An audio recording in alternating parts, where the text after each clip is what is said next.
കൂട്ടുകാരെ, reading and writing ഇംഗ്ലീഷിലെ മൂന്നാമത്തെ ബ്ലോക്കിലെ സെക്കൻഡ് യൂണിറ്റ് സെൻറ്റൻസസ് എന്ന പാഠഭാഗമാണ് ഇവിടെ ആരംഭിക്കുന്നത്. സെൻറ്റൻസുകൾ വിശദീകരിക്കുന്നതിന് മുമ്പ് നമുക്ക് ആദ്യം ഒരു സെൻറ്റൻസിൻ്റെ പ്രധാനപ്പെട്ട രണ്ട് ഭാഗമാണ് സബ്ജക്റ്റുകളും പ്രെഡിക്കേറ്റുകളും. എന്താണ് സബ്ജക്റ്റ്, എന്താണ് പ്രെഡിക്കേറ്റ് എന്ന് നമുക്ക് നോക്കാം. സബ്ജക്റ്റ് എന്ന് പറഞ്ഞാൽ ഒരു സെന്റൻസിന്റെ ആദ്യത്തെ ഭാഗം എന്ന്, അല്ലെങ്കിൽ it names the person, place or thing that we are talking about. എന്തിനെ കുറിച്ചാണോ നമ്മൾ സംസാരിക്കുന്നത് ആ ഒരു കാര്യമാണ് ആ ഒരു സെന്റൻസിന്റെ സബ്ജക്റ്റായി വരുന്നത്. നമുക്കൊരു ഉദാഹരണത്തിലൂടെ പറയാം. ഇവിടെ നോക്കൂ, Mohan is a scientist. Mohan ഒരു ശാസ്ത്രജ്ഞനാണ്. എന്ന് പറയുന്നു. ഇവിടെ മോഹൻ ശാസ്ത്രജ്ഞനാണ് എന്ന് പറയുമ്പോൾ മോഹൻ എന്നത് സബ്ജക്റ്റ് ആണ്. ഇനി മോഹനെ കുറിച്ച് നമ്മൾ എന്താണോ പറഞ്ഞത്, ഈസ് എ സയന്റിസ്റ്റ് എന്നാണ് പറഞ്ഞത്. മോഹൻ ഒരു സയന്റിസ്റ്റ് ആണ് എന്ന് പറഞ്ഞു. മോഹൻ സയന്റിസ്റ്റ് ആണ് എന്ന് പറയുന്ന ഈ ഒരു സെക്കൻഡ് പാർട്ട് ഉണ്ടല്ലോ, ഇതിനെ പ്രെഡിക്കേറ്റ് എന്ന് പറയും. അപ്പോൾ മോഹൻ എന്നത് സബ്ജക്റ്റ് ആണ്, ഈസ് എ സയന്റിസ്റ്റ് എന്നത് പ്രെഡിക്കേറ്റ് ആണ്. ഇങ്ങനെ നമ്മൾ ഓരോ സെന്റൻസുകൾ എടുത്തു നോക്കുമ്പോഴും അതിൽ സബ്ജക്റ്റ്, പ്രെഡിക്കേറ്റ് എന്നിങ്ങനെ രണ്ടു ഭാഗങ്ങൾ നമുക്ക് കാണാൻ പറ്റും. അപ്പോൾ നമ്മൾ ആരെക്കുറിച്ചാണോ അല്ലെങ്കിൽ എന്തിനെ കുറിച്ചാണോ പറയുന്നത് ആ ഒരു വസ്തു അല്ലെങ്കിൽ ആ ഒരു വ്യക്തി, അതാണ് ആ സെന്റൻസിന്റെ സബ്ജക്റ്റ് എന്ന് പറയുന്നത്. Mohan is living in a palace. Mohan ഒരു കൊട്ടാരത്തിൽ താമസിക്കുന്നു എന്ന് പറയുന്നു. ഇവിടെ മോഹൻ കൊട്ടാരത്തിൽ താമസിക്കുന്നു എന്ന് പറയുമ്പോൾ മോഹൻ എന്ന ഭാഗം സബ്ജക്റ്റ് ആണ്.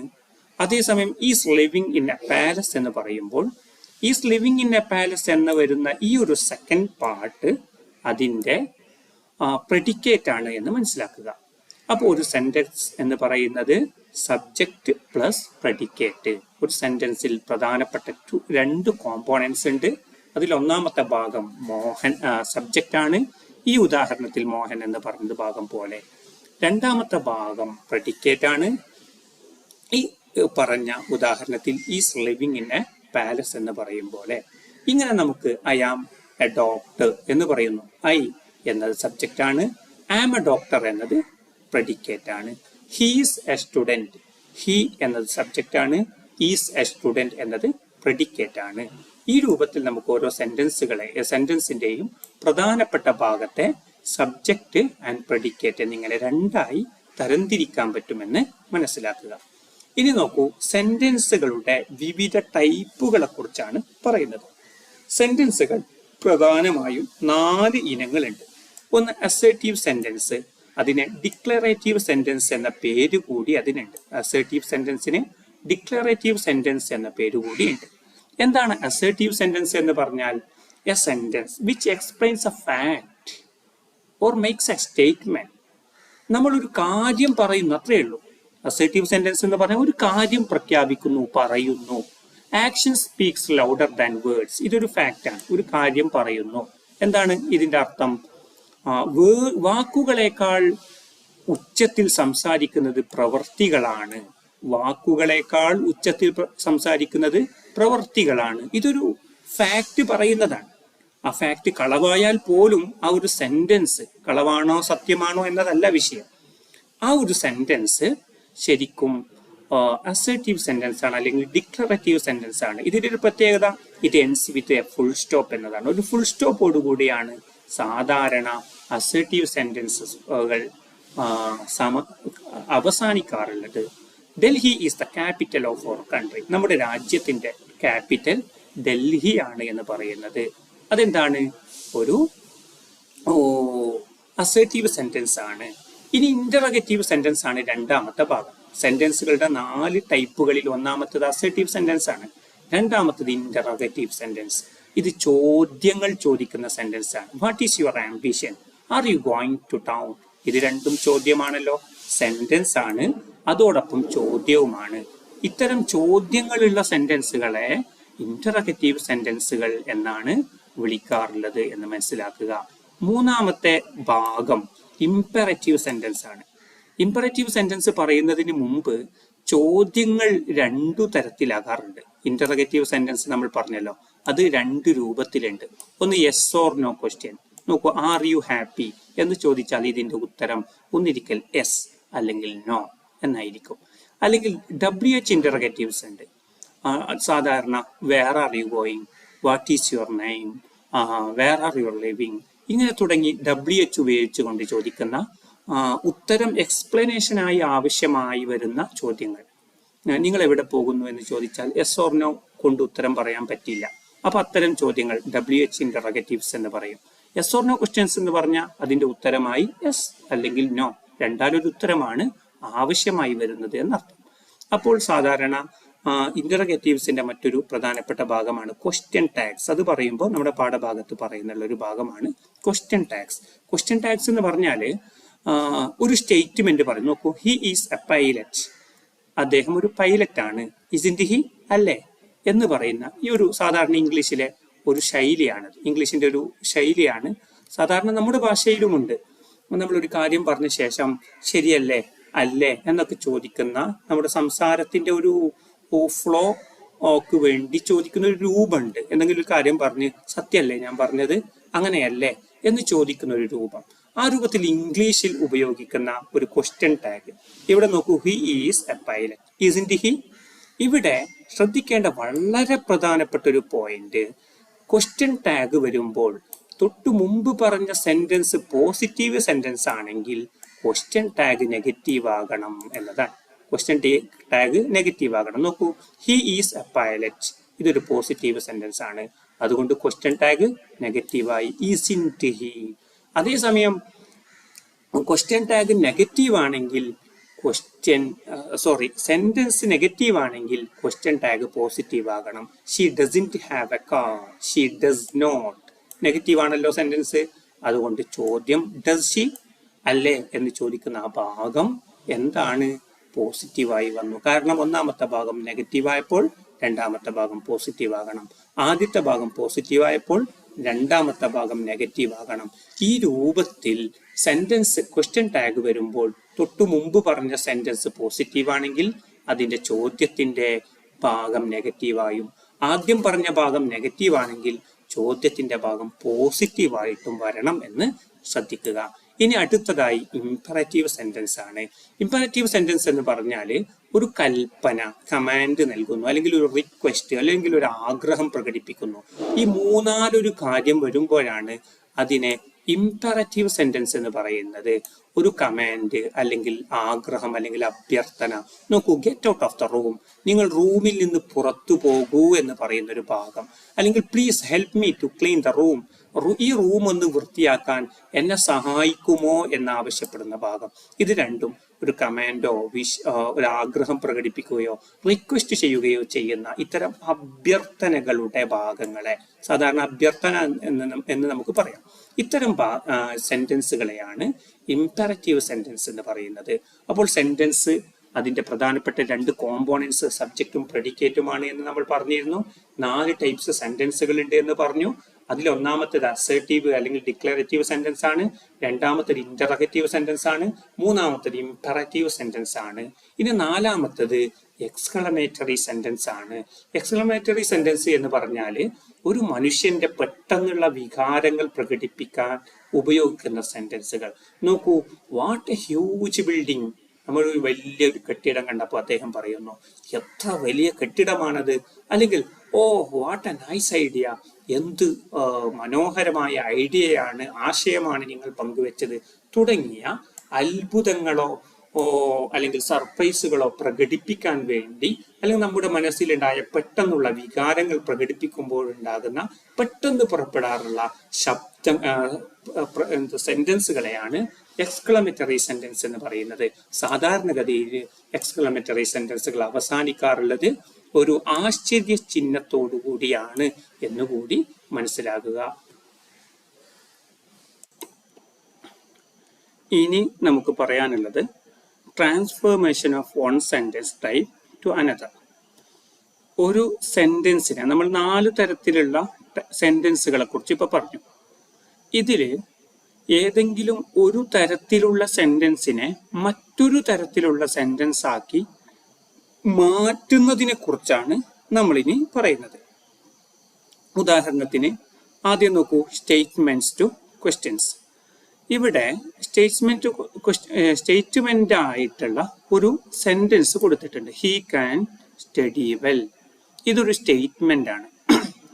ഈ സ്റ്റേറ്റ്മെന്റിനെ ക്വസ്റ്റ്യൻ ആക്കി മാറ്റുന്നു. Can he study well? എന്താണ് ഇവിടെ സ്റ്റേറ്റ്മെന്റ് ആയി കൊടുത്തിട്ടുള്ളത്? He can study well. അദ്ദേഹത്തിന് നന്നായി പഠിക്കാൻ പറ്റും.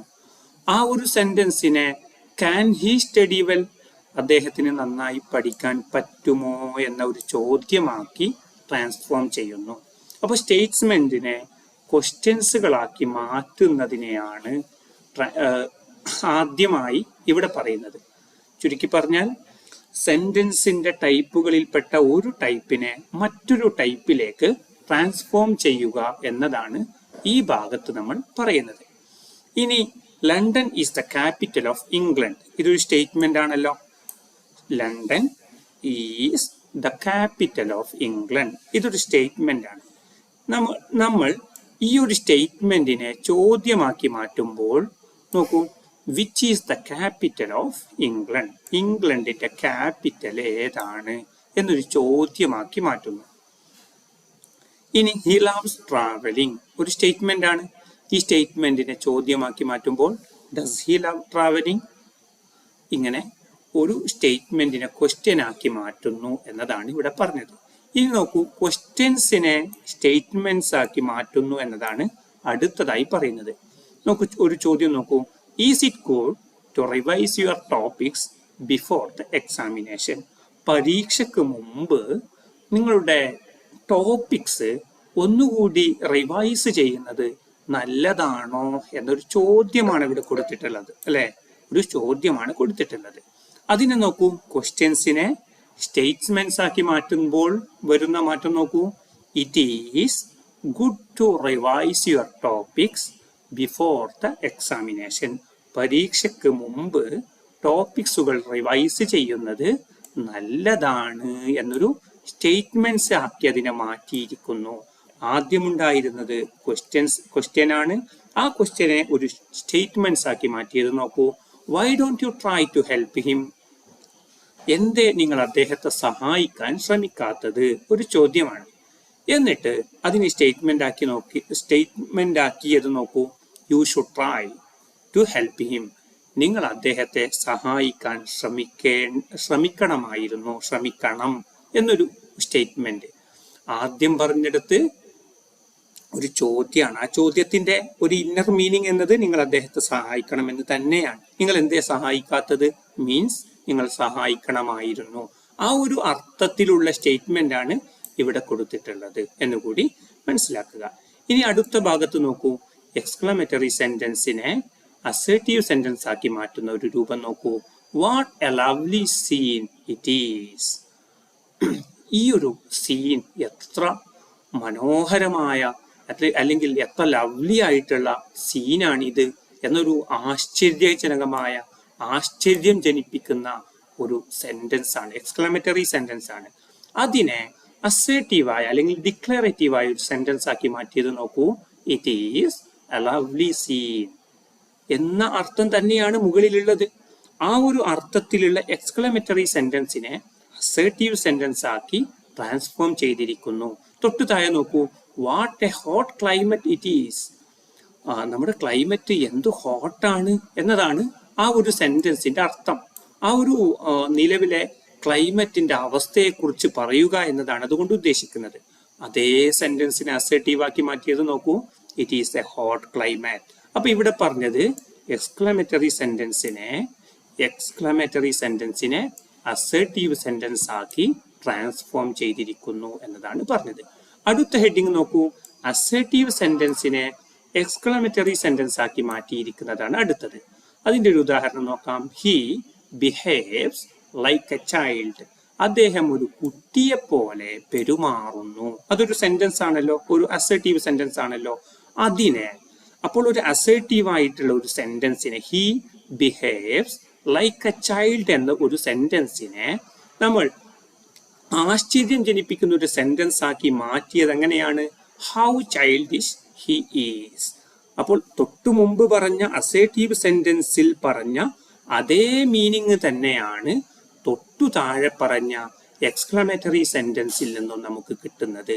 അപ്പോൾ ഒരേ ആശയത്തിലുള്ള രണ്ട് ടൈപ്പ് സെന്റൻസുകളാണ് ഇവിടെ പറയുന്നത്. He behaves like a child എന്ന് പറയുമ്പോൾ ഏതു തരത്തിലുള്ള അർത്ഥമാണോ കിട്ടുന്നത് അതേ തരത്തിലുള്ള അർത്ഥം തന്നെയാണ് ഹൗ ചൈൽഡിഷ് ഹി ഈസ് എന്ന് പറയുമ്പോഴും കിട്ടുന്നത്.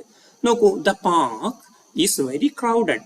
ഒരു അസർട്ടീവ് സെന്റൻസ് ആണല്ലോ, അതൊരു സ്റ്റേറ്റ്മെന്റ് പറയുന്നതാണല്ലോ, ഒരു ഫാക്ട് പറഞ്ഞതാണല്ലോ, അതുകൊണ്ട് അതൊരു അസർട്ടീവ് സെന്റൻസ് ആണ്.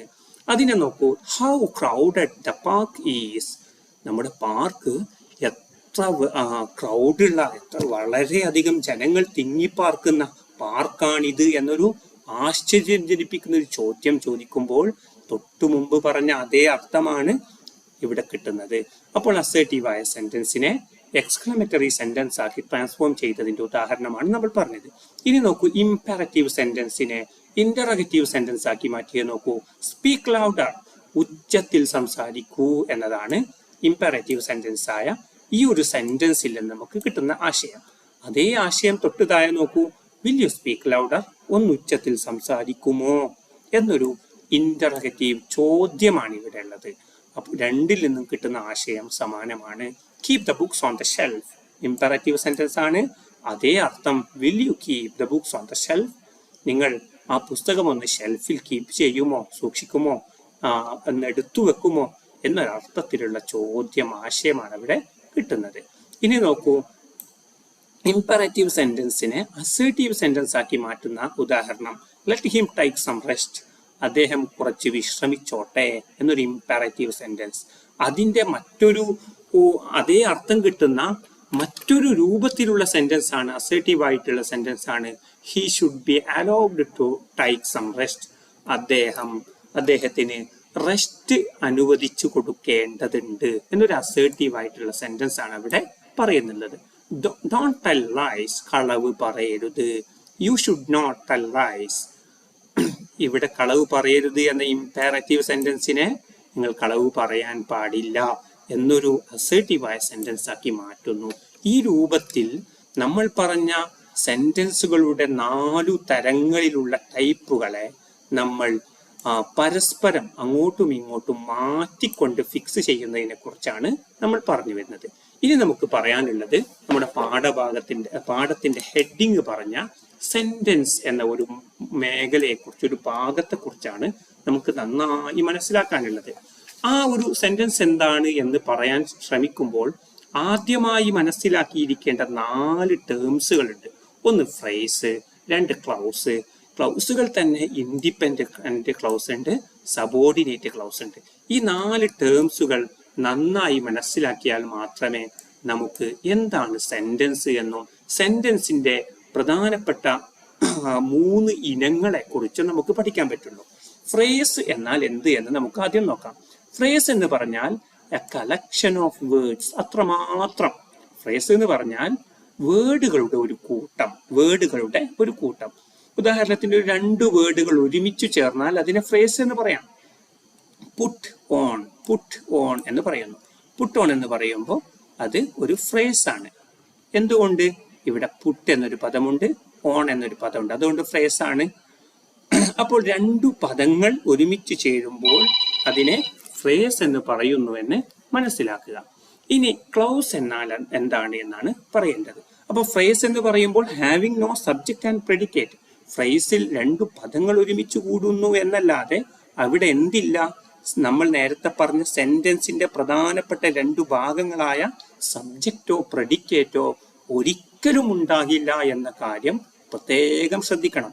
ഫ്രേസ് ആകുമ്പോൾ ഒരിക്കലും അവിടെ സബ്ജക്റ്റ് ഉണ്ടാകില്ല, അതേപോലെ പ്രെഡിക്കേറ്റും ഉണ്ടാവുകയില്ല. ഇനി ക്ലൗസ് ആകുമ്പോഴോ അവിടെ ഒരു സബ്ജക്റ്റ് ഉണ്ടാകും, അതോടൊപ്പം പ്രെഡിക്കേറ്റും ഉണ്ടാകും. അങ്ങനെ സബ്ജക്റ്റും പ്രെഡിക്കേറ്റുമുള്ള വേർഡ്സുകളുടെ കൂട്ടങ്ങളെയാണ് ക്ലൗസ് എന്ന് പറയുന്നത്. അപ്പോൾ ക്ലൗസും ഫ്രേസും തമ്മിലുള്ള പ്രധാനപ്പെട്ട വ്യത്യാസം എന്ന് പറയുന്നത്, ഫ്രേസ് എന്ന് പറയുന്നിടത്ത് സബ്ജക്റ്റും പ്രെഡിക്കേറ്റും ഇല്ല. അതേസമയം ക്ലൗസ് എന്ന് പറയുമ്പോൾ ഗ്രൂപ്പ് ഓഫ് വേർഡ്സ് തന്നെയാണ്, അതോടൊപ്പം അവിടെ സബ്ജക്റ്റുമുണ്ട് പ്രെഡിക്കേറ്റുമുണ്ട് എന്ന് മനസ്സിലാക്കണം. ഇവിടെ നോക്കൂ, when it rained, when it rained, they stopped playing. ഇത് രണ്ടും ക്ലൗസുകൾ തന്നെയാണ്, രണ്ടും. കാരണം മഴ പെയ്തപ്പോൾ, മഴ എന്ന സബ്ജക്റ്റ് അവിടെയുണ്ട്, പെയ്യുക എന്നൊരു പ്രെഡിക്കേറ്റ് അവിടെയുണ്ട്. ഈ രൂപത്തിൽ സബ്ജക്റ്റും പ്രെഡിക്കേറ്റും ഒരുമിച്ചു ചേർന്ന വേർഡ്സുകളുടെ കൂട്ടങ്ങളെയാണ് ക്ലൗസ് എന്ന് പറയുന്നത്. ഫ്രേസ് എന്ന് പറഞ്ഞാൽ സബ്ജക്റ്റും പ്രെഡിക്കേറ്റും ഇല്ലാത്ത വേർഡ്സുകളുടെ കൂട്ടം. നമ്മൾ നേരത്തെ പറഞ്ഞ പുട്ട് ഓൺ, അവിടെ രണ്ടു പദങ്ങൾ ചേർന്നിട്ടുണ്ട്, പക്ഷെ അവിടെ സബ്ജക്റ്റ് ഇല്ല, പ്രെഡിക്കേറ്റ് ഇല്ല. ക്ലൗസ് എന്ന് പറയുമ്പോൾ സബ്ജക്റ്റുമുണ്ട് പ്രെഡിക്കേറ്റുമുണ്ട്. സബ്ജക്റ്റും പ്രെഡിക്കേറ്റും ഒരുമിച്ച് ചേർന്നിട്ടുള്ള വേർഡ്സുകളുടെ കൂട്ടങ്ങളെയാണ് ക്ലൗസ് എന്ന് പറയുന്നത് എന്ന് മനസ്സിലാക്കുക. ആ ഡിഫറൻസ് നിർബന്ധമായും നന്നായി മനസ്സിലാക്കിയിരിക്കണം. എങ്കിൽ മാത്രമേ ഈ ഒരു പാഠഭാഗത്തുള്ള ബാക്കിയുള്ള ഭാഗങ്ങൾ നിങ്ങൾക്ക് ക്ലിയർ ആയി ക്യാച്ച് ചെയ്യാൻ പറ്റുള്ളൂ എന്നുകൂടി മനസ്സിലാക്കുക. ഫ്രേസ് എന്ന് പറഞ്ഞാൽ collection of words having no subject and predicate. Clause എന്ന് പറഞ്ഞാൽ group of words that have a subject and a predicate. പ്രെഡിക്കേറ്റും സബ്ജക്റ്റും ഉള്ള ഗ്രൂപ്പ് ഓഫ് വേർഡ്സ് ആണ് ക്ലൗസ്. ക്ലൗസുകൾ രണ്ട് ടൈപ്പായി വരാറുണ്ട്. ഒന്ന് ഇൻഡിപെൻഡന്റ് ക്ലോസ് ആണ്, മറ്റൊന്ന് സബോർഡിനേറ്റ് ക്ലോസ് ആണ്. ഇൻഡിപെൻഡന്റ് ക്ലോസ് എന്ന് പറഞ്ഞാൽ സ്വതന്ത്രമായി സ്വയം നിലനിൽക്കാൻ പറ്റുന്ന ക്ലൗസുകളെ ഇൻഡിപെൻഡന്റ് ക്ലോസ് എന്ന് പറയും. അതിന് വേറെ രണ്ട് പേരുകൾ കൂടിയുണ്ട്, മെയിൻ ക്ലോസ് എന്ന് പറയും, പ്രിൻസിപ്പൽ ക്ലോസ് എന്ന് കൂടി പറയും. അപ്പൊ ചുരുക്കി പറഞ്ഞാൽ independent close, main clause, principal close എന്നൊക്കെ പറഞ്ഞാൽ പൂർണ്ണമായും ആശയം ലഭിക്കുകയും പൂർണ്ണമായ ഒരാശയം ലഭിക്കുകയും സ്വയം നിലനിൽക്കാൻ സാധിക്കുകയും ചെയ്യുന്ന ഒരു സെന്റൻസിനെയാണ് ഇൻഡിപെൻഡന്റ് ക്ലൗസ് എന്ന് പറയുന്നത്. ഇവിടെ നോക്കൂ, മഴ പെയ്തപ്പോൾ അവർ കളിക്കുന്നത് നിർത്തി. മഴ പെയ്തപ്പോൾ അവർ കളിക്കുന്നത് നിർത്തി. ഇവിടെ അവർ കളിക്കുന്നത് നിർത്തി എന്നത് ഒരു സ്വതന്ത്രമായി നിൽക്കാൻ പറ്റുന്ന ഒരു സെന്റൻസ് ആണ്. സ്വതന്ത്രമായി അസ്തിത്വമുള്ള, സ്വയം നിലനിൽക്കാൻ പറ്റുന്ന ഒരു സെന്റൻസ് ആണ് ദേ സ്റ്റോപ്ഡ് പ്ലേയിങ് എന്ന ഈ ഒരു ഭാഗം. അപ്പോൾ ദേ സ്റ്റോപ്ഡ് പ്ലേയിങ് എന്ന ഭാഗം അത് മെയിൻ ക്ലൗസ് ആണ്. കാരണം അതിന് പൂർണ്ണമായൊരു അർത്ഥമുണ്ട് എന്നതാണ് ഒന്നാമത്തെ കാര്യം. രണ്ട്, അതിന് സ്വന്തമായി ഒരു സെന്റൻസ് ആയി നിലനിൽക്കാൻ പറ്റും. ഈ ഒരു വലിയ സെന്റൻസിൽ നിന്ന് രണ്ടു ഭാഗങ്ങളിൽ വെൻ ഇറ്റ് റൈൻഡ് എന്ന ഭാഗം ഒഴിവാക്കിയാൽ പോലും, ഈ വെൻ ഇറ്റ് റൈൻഡ് എന്ന ഭാഗം ഒഴിവാക്കിയാൽ പോലും അവിടെ ദേ സ്റ്റോപ്ഡ് പ്ലേയിങ് എന്ന ഈ ഒരു ഭാഗത്തിന് കൃത്യമായ ഒരു അർത്ഥം ലഭിക്കുന്നുണ്ട്. അതുകൊണ്ട് ഇൻഡിപെൻഡന്റ് ക്ലോസ് ആണ്. അപ്പൊ ഇൻഡിപെൻഡന്റ് ക്ലോസ് എന്ന് പറഞ്ഞാൽ പൂർണ്ണമായ ഒരു ആശയം നൽകുകയും എന്ന് മാത്രമല്ല സ്വതന്ത്രമായി നിലനിൽക്കാൻ സാധിക്കുകയും ചെയ്യുന്ന ക്ലൗസുകളെ, ക്ലൗസ് എന്ന് പറഞ്ഞാൽ എന്ത് എന്ന് നമ്മൾ തൊട്ടു മുമ്പ് പറഞ്ഞു, സബ്ജക്റ്റും പ്രെഡിക്കേറ്റുമുള്ള വേർഡ്സുകളുടെ കൂട്ടങ്ങളെ ഇൻഡിപെൻഡന്റ് ക്ലൗസ് അല്ലെങ്കിൽ മെയിൻ ക്ലൗസ് അല്ലെങ്കിൽ പ്രിൻസിപ്പൽ ക്ലൗസ് എന്നൊക്കെ പറയും. ഇനി സബോർഡിനേറ്റ് ക്ലൗസ് എന്ന് പറഞ്ഞാൽ എന്താണ്? അത് ഡിപ്പെൻഡന്റ് ക്ലൗസ് എന്ന് കൂടി അതിന് പേരുണ്ട്. ഇപ്പൊ പറഞ്ഞതിന് നേരെ എതിരാണ്. സ്വയം നിലനിൽപ്പില്ലാത്ത, മറ്റൊന്നിനെ ആശ്രയിച്ച് മാത്രം നിലനിൽക്കാൻ സാധിക്കുന്ന സബ്ജക്റ്റും പ്രെഡിക്കേറ്റുമുള്ള ക്ലൗസിനെയാണ്, സബ്ജക്റ്റും പ്രെഡിക്കേറ്റുമുള്ള ഒരു വേർഡുകളുടെ കൂട്ടങ്ങളെയാണ് സബോർഡിനേറ്റ് ക്ലൗസ് എന്ന് പറയുന്നത്. വെൻ ഇറ്റ് റൈൻഡ്, മഴ പെയ്തപ്പോൾ. ഞാൻ ഇങ്ങനെ പറഞ്ഞു നിർത്തിയാൽ സ്വാഭാവികമായും ഇത് കേൾക്കുന്നവർ തിരിച്ചൊരു ചോദ്യം ചോദിക്കും. മഴ പെയ്തപ്പോൾ എന്തുണ്ടായി എന്ന അർത്ഥത്തിൽ അവർ ചില ചോദ്യങ്ങൾ ചോദിക്കാൻ സാധ്യതയുണ്ട്. അതുകൊണ്ട് വെൻ ഇറ്റ് റൈൻഡ്, മഴ പെയ്തപ്പോൾ എന്ന ഒരു ഭാഗം കൊണ്ട് മാത്രം സെന്റൻസ് പൂർത്തിയാകുന്നില്ല. അങ്ങനെ മാത്രം സെന്റൻസ് അവസാനിപ്പിക്കാൻ സാധിക്കുന്നില്ല. അതുകൊണ്ട് മഴ പെയ്തപ്പോൾ എന്ന് പറഞ്ഞ് സെന്റൻസ് അവസാനിപ്പിക്കാൻ പറ്റാത്തത് കൊണ്ട് അത് സബോർഡിനേറ്റ് ക്ലൗസ് ആണ് എന്ന് മനസ്സിലാക്കുക. ഇനി സെന്റൻസ് എന്നാൽ എന്താണ്? സെന്റൻസ് എന്ന് പറഞ്ഞാൽ പൂർണ്ണമായി ഒരാശയം ലഭിക്കുന്ന, പൂർണ്ണമായും ഒരാശയം നൽകുന്ന സബ്ജക്റ്റും പ്രെഡിക്കേറ്റും കൂടിയിട്ടുള്ള വേർഡ്സുകളുടെ കൂട്ടങ്ങളെ സെന്റൻസ് എന്ന് പറയുന്നു. വേർഡ്സുകളുടെ കൂട്ടങ്ങളെ സെന്റൻസ് എന്ന് പറയുന്നു. അതിന്റെ പ്രത്യേകത എന്താണ്? സബ്ജക്റ്റും പ്രെഡിക്കേറ്റും അവിടെ ഉണ്ടാകും. അതൊരു പക്ഷേ സ്റ്റേറ്റ്മെന്റ് ആകാം, ചിലപ്പോൾ ചോദ്യമാകാം, ചിലപ്പോൾ നമ്മൾ നേരത്തെ പറഞ്ഞതുപോലെ എക്സ്ക്ലമേഷൻ ആകാം, അല്ലെങ്കിൽ ഇംപെറേറ്റീവ് ആകാം. ഇങ്ങനെയുള്ള ആ ക്ലൗസുകളും മെയിൻ ക്ലൗസുകളും സബോർഡിനേറ്റ് ക്ലൗസുകളും ഒരുമിച്ച് ചേർന്നിട്ടുള്ള സെന്റൻസുകൾ. അപ്പൊ സെന്റൻസ് എന്ന് പറഞ്ഞാൽ കംപ്ലീറ്റ് തോട്ട് നൽകുന്ന അല്ലെങ്കിൽ പൂർണ്ണമായൊരു ആശയം നൽകുന്ന വേർഡ്സുകളുടെ കൂട്ടങ്ങളെയാണ് സെന്റൻസുകൾ എന്ന് പറയുന്നത്. സെന്റൻസുകൾ 3 തരത്തിൽ വരാറുണ്ട്. ഒന്ന് സിമ്പിൾ സെന്റൻസ്, മറ്റൊന്ന് കോമ്പൗണ്ട് സെന്റൻസ്, മറ്റൊന്ന് കോംപ്ലക്സ് സെന്റൻസ്. ഇനി complex sentence, compound sentence, simple sentence ഇവ മൂന്നും തമ്മിലുള്ള വ്യത്യാസം എന്താണ് എന്ന് നമുക്ക് നോക്കാം. സിമ്പിൾ സെന്റൻസ് എന്ന് പറഞ്ഞാൽ അതിലൊരു മെയിൻ ക്ലൗസ് മാത്രമേ ഉണ്ടാവൂ. ആ സെന്റൻസിൽ ഒരിക്കലും സബോർഡിനേറ്റ് ക്ലൗസ് ഉണ്ടാവില്ല, അല്ലെങ്കിൽ സബോർഡിനേറ്റ് ക്ലൗസ് കൂടെയോ അല്ലെങ്കിൽ വേറെ ചില മെയിൻ ക്ലൗസുകളുടെ കൂടെയോ ചേർന്ന് വരുന്ന സെന്റൻസ് അല്ലാതെ മറിച്ച് കേവലം ഒരു മെയിൻ ക്ലൗസ് മാത്രമുള്ള സെന്റൻസുകളെയാണ് സിമ്പിൾ സെന്റൻസ് എന്ന് പറയുന്നത്. ഇവിടെയുള്ള ഉദാഹരണം നോക്കൂ. Radha is A smart girl. Radha ഒരു സ്മാർട്ട് ഗേൾ ആണ്. ഇത് ഒരു സിമ്പിൾ സെന്റൻസ് ആണ്, ഒരു ചെറിയ സെന്റൻസ്. ഇതിലൊരു മെയിൻ ക്ലൗസ് മാത്രമേ ഉള്ളൂ.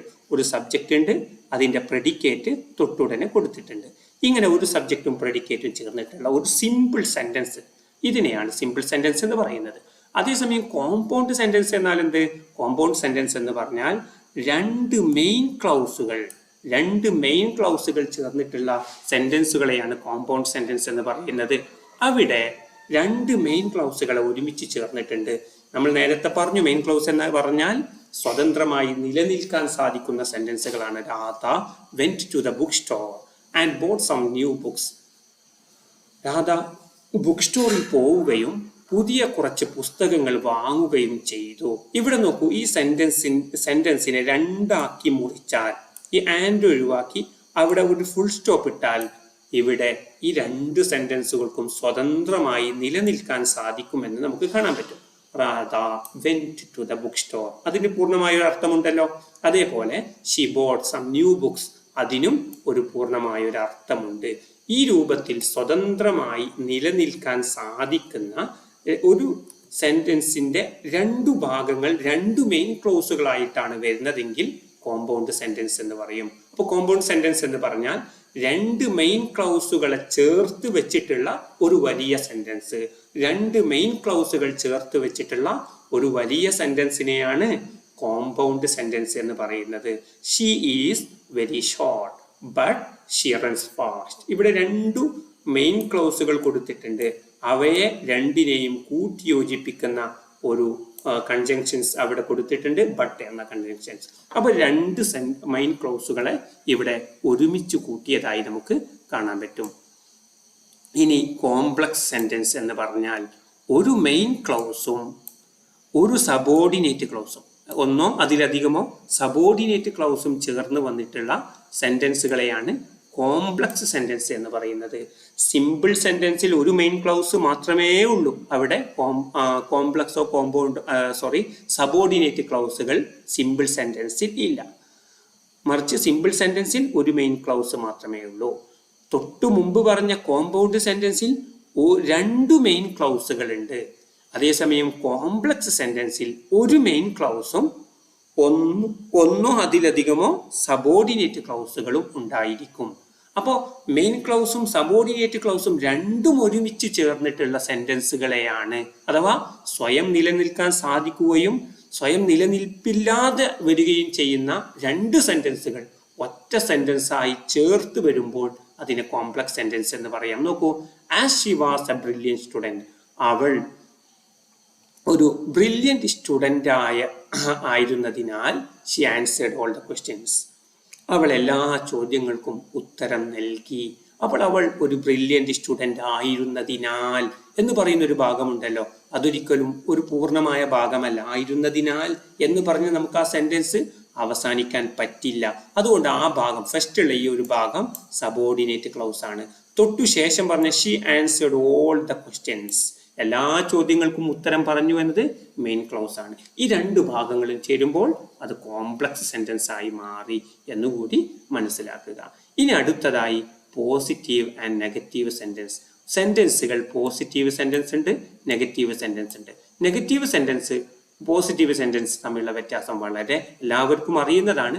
പോസിറ്റീവ് സെന്റൻസ് എന്ന് പറയുമ്പോൾ ഒരു നെഗറ്റീവിനെ സൂചിപ്പിക്കുന്ന പദങ്ങൾ നോട്ട് എന്നോ, നോ എന്നോ, നെവർ എന്നോ, നെയ്തർ എന്നോ, നോട്ട് അറ്റ് ഓൾ തുടങ്ങിയ പദങ്ങളൊന്നും ഇല്ലാത്ത ഒരു പ്രോഗ്രസീവ് അല്ലെങ്കിൽ ഉണ്ട് എന്ന് അറിയിക്കുന്ന രൂപത്തിലുള്ള ആശയങ്ങളെ നൽകുന്ന, ഇല്ല ഇല്ല എന്നതുപോലുള്ള ആശയങ്ങൾ പറയാതെ ഉണ്ട് എന്നറിയിക്കുന്ന അല്ലെങ്കിൽ ഒരു കാര്യത്തെ മറ്റൊരു കാര്യത്തോട് സ്ഥിരപ്പെടുത്തുന്ന ആശയങ്ങളെ പറയുന്ന സെന്റൻസുകളെയാണ് പോസിറ്റീവ് സെന്റൻസ് എന്ന് പറയുന്നത്. നെഗറ്റീവ് സെന്റൻസ് എന്ന് പറയുമ്പോൾ അവിടെ ഇല്ല എന്നോ, ഇല്ലായ്മയെ ഒന്ന് മറ്റൊന്നിലേക്ക് യോജിക്കുന്നില്ല, യോജിപ്പില്ലായ്മ, ചേർന്ന് വരുന്നില്ല തുടങ്ങിയ ആശയങ്ങളെ സൂചിപ്പിക്കുന്ന പദങ്ങളുള്ള സെന്റൻസുകളെ നെഗറ്റീവ് സെന്റൻസ് എന്ന് പറയും. നോക്കൂ, ഹി ഈസ് എ തീഫ്, അദ്ദേഹം ഒരു കള്ളനാണ്. ഇതൊരു പോസിറ്റീവ് സെന്റൻസ് ആണ്. He is not a thief, അദ്ദേഹം ഒരു കള്ളനല്ല. ഇതൊരു നെഗറ്റീവ് സെന്റൻസ് ആണ്. ഈ രൂപത്തിൽ പോസിറ്റീവ് സെന്റൻസും നെഗറ്റീവ് സെന്റൻസുമുള്ള തമ്മിലുള്ള അർത്ഥവ്യത്യാസം മനസ്സിലാക്കുക.